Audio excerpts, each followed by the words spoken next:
Өнөөдрийн байдлаар хэд Улаанбаатар хотын агаарын бохирдол 539 байна. 500-аас дээш болох юм бол агаарын бохирдол 500-аас дээш болох юм бол онц аюултай гэдэг үзүүлэлт Улаанбаатар хотод байж байна. За иймэрхүү зүйлийг бол гишүүдийн амнаас бичгүй сонсов. Манай улсын агаарын бохирдол гамшигын хэмжээнд хүрэхэд нэг л алхам дутуу байна гэх жишээтэй. Сапоро дээр тэр биш дав гişүү очоод тэгж дүгүүлсэн. Өнөөдөр Баян Өвчний эцэс болон Дарих гэх мэт гэр оролтны эзэлчихсэн газруудын дунд агаарын бохирдол биш угаарын хий шууд ам хамраараа бяцхан багчууд тэнд амьдардаг иргэд сороод байгааг үл тооноо. Сургууль цэцэрлэг зориулаад барилга барих мөнгөгүй гэдэг улс утаатай тэмцээд 73.9 тэрбум төгрөгийг зарцуулчихжээ. Гадны санхүүжилт болон дотоодын их төсвийн их үүсвэрээс энэ мөнгийг туусан болж таардаг.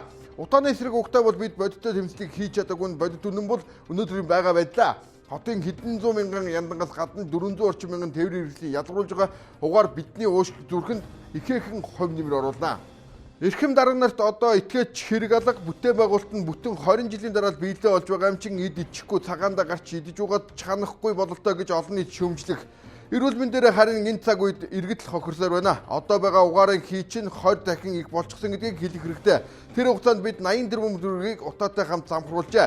Call challenge гээд иргэд боломж болцоогүй нэгнээ нүүрсээр хангаад эхэллээ. Улаанбаатарын утаанд ард түмэн дарлуулж суугаад эрхэм гишүүд энэ мэтээр хуйлаа баталчихсунаа. Коноп дахь цөөхөн эдэн гишүүнээ үлдээчихэд манай хэдэн гишүүд болон томчууд гадагшаа гараад эрүүл мэндийн анхаарч байгаа юм болов уу гэж хардмаар албан ёсоор 8 гишүүн гадаадд томилтой байгаа эртний мэдээг эндээс харчиж болно. Албан бусаар харин хичнээн гишүүн гадны орныг зорьсон тойм тоод хэлбэрээр үлдээ. Улаанбаатарын угаартаа ард иргэд нь харин энэ үед нь дарлуулсаар суунаа эрхэм гишүүдээ.